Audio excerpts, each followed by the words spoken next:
Ակների գյուղամիջում այս հսկայական բռնչենին անհիշելի ժամանակներից իր հովանու տակ է համախմբում գյուղի ահել-ջահելներին։ Ծառն այնքան հին է, որ նույնիսկ ամենաերկարակյացների երկարակյաց ապուպապերը չեն տեսել բռնչենին մատխաշ վիճակում։ Բոլորի հիշողություններում ծառն այսպիսին է, հաստատուն ու հյուրընկալ, որտեղ հյուսվել են գյուղի սիրո պատմություններն ու ամուսնության առաջարկությունները։ Ջահել աղջիկներն ու հարսները այստեղ են եկել ջուր տանելու։ 105 տարի ստեղ մի հատ մարդ ապրել։ Նրան որ հարցրել է,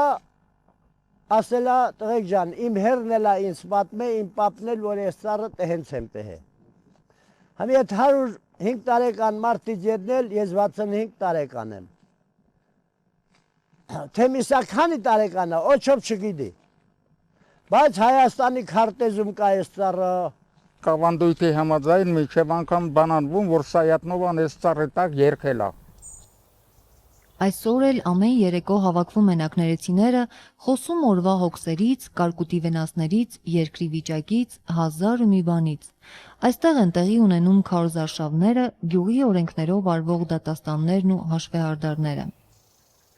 Այստեղ հավաքվում ենք, կան մարդիկ բմբասում են, կան մարդիկ կառավարությունից են խոսում, կան մարդիկ իրանց պակսությունից են խոսում։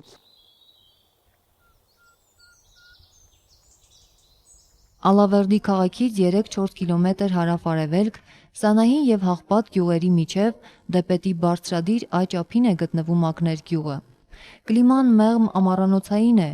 ունի քարաշեմ փոքրիկ եկեղեցի, որը կառուցվել է 1863 թվականին իշխանուհի Քալի Արգուտյանի ծաղկով։ 1871 թվականին այստեղ հայտնաբերվել են մեր թվարկությունից առաջ երկրորդ հազարամյակի դամբարաններ։ Այստեղ պեղումներ է կատարել նաև Նիկողայոս մառը, իսկ նախկին որնակ անունը հիշատակված է Սանահինի մի արձանագրության մեջ։ 1935 թվականին գյուղը վերանվանվել է Ակներ, սակայն մինչ օրս էլ շատերը գյուղը հիշատակում են նախկին անունով՝ Որնակ, Որնակեցի։ Այդ անվան հետ կապված մի երկար ու տխուր պատմություն կա, որ բերնեբերան փոխանցվել է ու այսօր էլ այդ մասին անգիր գիտեն բոլոր ակներեցիները։ Ըստ ավանդության, Որնակ անունն առաջացել է մի պառավի ուղղված «Որն է ակը» հարցից, որը տվել են Կայան կամ Դսևանք բերդը շրջապատած լեզգի քոչվոր ցեղերը գետի ակը գտնելու և ջրի ակունքը փակելու նպատակով։ Այսքանն ըստ պատմագրության։ Բնակիչներն էլ իրենց մանրամասներն են ավելացնում սրան։ Չեմ կարող ասել, որ թվականին լեգզիները երբ որ ներ են խուժել Հայաստան, այս տարածքը լեգզիները գրավել են։ Հա, ու մեր հայությունը այդ դսևանքա կոչվում, այդ դսևանքումը ամրոց հայել դա։ Ամրոցումը բոլորը պատսպարվել, թաքնվել են։ Եվ նախորդ ջուրը այդտեղ քաշված այել։ Ջուր են ունեցել։ Լեգզիները պաշարելով ամրոցը, մեր հայությունը մեջը, նրանք զգացել են, որ սրանք անպայման ջուր կունենան, եթե ջուր չունենան, սրանք անձնատուր կլինեն։ Այստեղ գյուղումը ոչ մի ազգաբնակչություն չի ելել, միայն մի հատ պառավ կին ելել։ Եկել են այդ կնոջը շատ ստիպել են, այդ կինը ցույց չի տվել։ Ջրի ակը ցույց չի տվել։ Վերջը խարյուկ են վառել, այդ կնոջը սկսել են կրակի վրա այրիլը, որ ասա որնա ակը։ Որ այդ աղջկանը շատ տուժում են, այդ հիվան ծերկենին ասում աղջիկ ջան, արի բոյններ ուսունենք, որտեղ է այդ ջուրը։ Վերջը ցույց են տալի, որտեղ է ակը։ 3 օրեն վրա ամրոցի դուռը բացվել է, արդեն հանձնվել են։ Այդ օրվանից գյուղը վերանվանվել է որնա ակը։ Հետագայում էլ որպեսզի գյուղի անվան հիմքը պաշտպանվի, անվանել են Ակներ։ Ըստ որոշ աղբյուրների, օտար ցեղերի ասպատակությունից հետո գյուղը որոշ ժամանակ անմարդաբնակ է եղել։ 1886 թվականին այստեղ բնակություն է հաստատել 290 մարդ։ Հենց այդ ժամանակ Շիրվանզադեն իր լոռու ծորերում պատմվածքում այսպես է բնութագրել Որնակը. խոտից, փայտից և տեղ-տեղ խճից մի կերպ հորինած խղճուկ խրճիթների մի քանի շարք։ Դա է գյուղը։ թե Հաղպատում եւ թե այստեղ հողի ահագին պակսություն ունեն գյուղացիները։ Շրջակայքը անմերձենելի ժայռեր եւ անտառապատ սարեր, երկրագործության պիտանի հողի մի փոքրիկ տարածություն, ճանապարհների կատարյալ պակսություն, ահա գյուղը, ահա գյուղացիների վիճակը։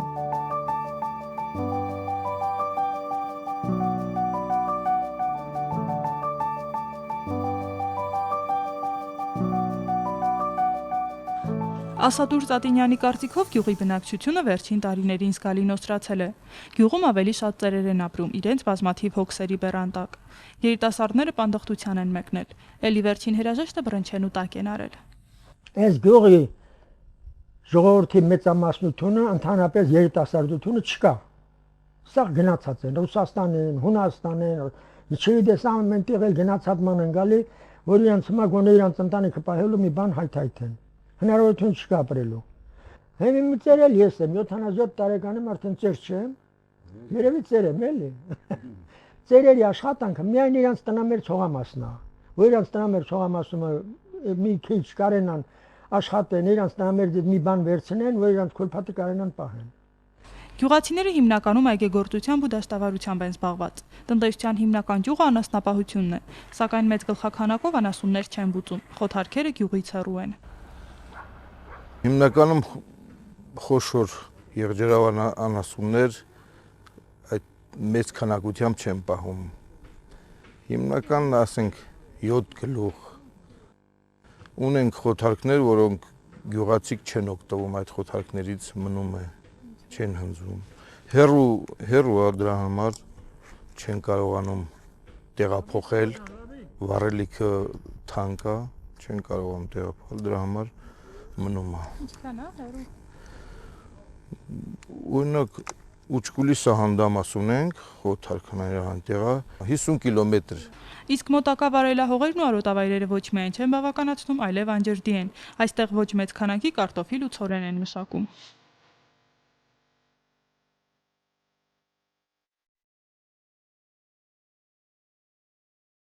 Գյուղը առաջի հերթին ջուր չունի։ Երկրորդն էլ գյուղի հողերն այնքան քիչ է, հիմա հենց շատ մարդ կա գյուղում ապրող։ Օրինակ մեկը ես, թոշակառու մարդ եմ։ Հողամաս չտվին, ասեն դու քաղաքի բնակիչ ես, քաղաքի գրանցում ունես, գյուղի գրանցում չունես, քեզ հող չի հասնում։ Հողամաս չտվին։ Գնացել եմ անտառի բերանում թուփ կտրե, քար հանե, հող բացարե, մի փոքր հողամաս վերցրե, որ այնտեղ նրանով մի քիչ զբաղվեմ։ Հիմա եթե ասենք այն անասնապահությունը, որ մերոնք անասնապահություն են զբաղվում, եթե հիմա վեր կենանք ու մի հենց հարմար տեղ կանենք, որ երևա, այն ղաշիցը, այն թմբիցը, մինչև այս կրան թումբը, այս երևող տեղն է մեր անասնապահության արոտավայրը։ Արոտավայրը չունի գյուղում։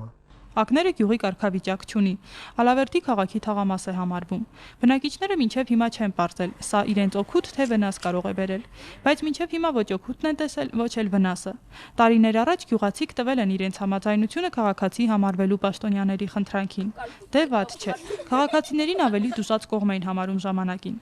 Դեռ մոդա չէին կարկուտի ու գյուղատնտեսական վնասների համար տրվող փոխհատուցումները։ Հիմա էլ դրանից են դժգոհում, թե ոչ ջրի այս կողմն են, ոչ են։ Գյուղի գլխավորն էլ, որ թաղապետ է կոչվում, իր դժգոհություններն ունի։ Հավաքագրված բոլոր հարկերը մուտքագրվում են Ալավերդու քաղաքային բյուջե, իսկ տեղական իշխանությունը մինչև ակների խնդիրներին հասնելը շատ անելիք ունի քաղաքում։ Տարիներ առաջ ակներեցիները զբաղված էին Ալավերդու պղնձաձուլական գործարանում։ Հիմնական եկամուտը ոչ թե անասնապահությունն էր, այլ աշխատավարձը։ Բարավ գալիս ենք ստի նստում, մեկ-մեկուցս բմբասում, նա սեչին, նա նեցա, նա կերավ, նա տարավ, նա քիչ կերավ, նա շատ տարավ, ոչ մի բան էլ չկա։ Ուզենք աշխատանքի տեղը լիռավոտը ժամը 7-ին 8-ին գնանք աշխատենք, 8 ժամ աշխատենք, մի քանի հազար դրամ առնենք, բերենք մեր երեխան պահենք, մեր տունը պահենք, աշխատանք կուզենք մենք։ Բայց հիմա էլ հին տաշտակի առաջ են նստել ու աշխատում են օրվա գիթե չուսացնել, մանավանդ որ բնությունն էլ է երես թեքելակներից։ Վերջին տարիներին բնական աղետներն ակներեցիներին զրկել են հողագործությունից եղած ակնկալիքից։ Դժվար է, բայց էլի ոչինչ, հաղթահարում ենք։ Օրինակ այս տարի կարկուտը վնասել։ Բայց դելի ժողովուրդը չարչարվում է, ամեքը մի բանով յոլայա գնում։ Դե որ չեր վնասե, ոչինչ, ավելի շատ հաց կունենային, բայց էլի փառք Աստծո, ոչինչ։ Ետ գոյատևում ենք, ետ ապրում ենք, ետ հայ ենք, ետ չարչարվում, գտում անում ենք։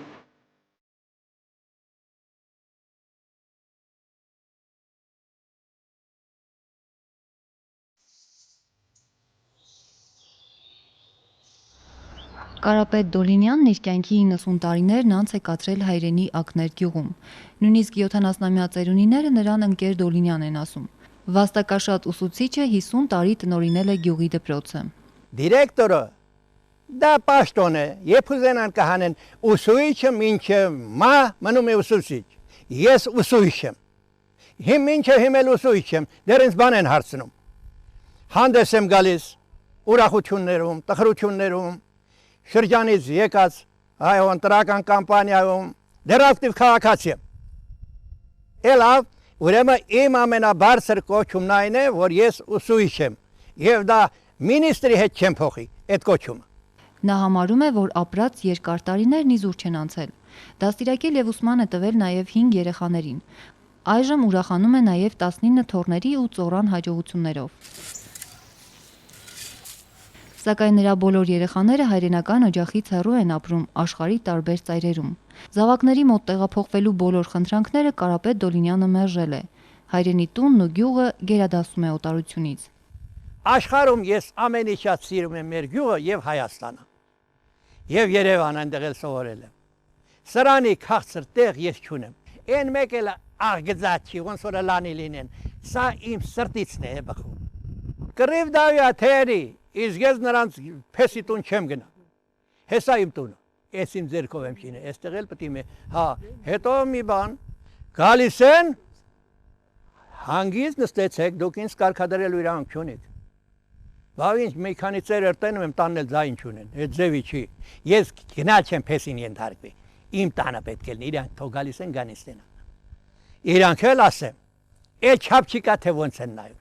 Գիտեք տունը ինչքան քաղցր բան է, եւ դու ես շինում։ Ով գիտի լե ձայնագրում եք այդ բաները։ Մի 50 տարի առաջ որ ասում են թե ակները հետամնաց գյուղ է,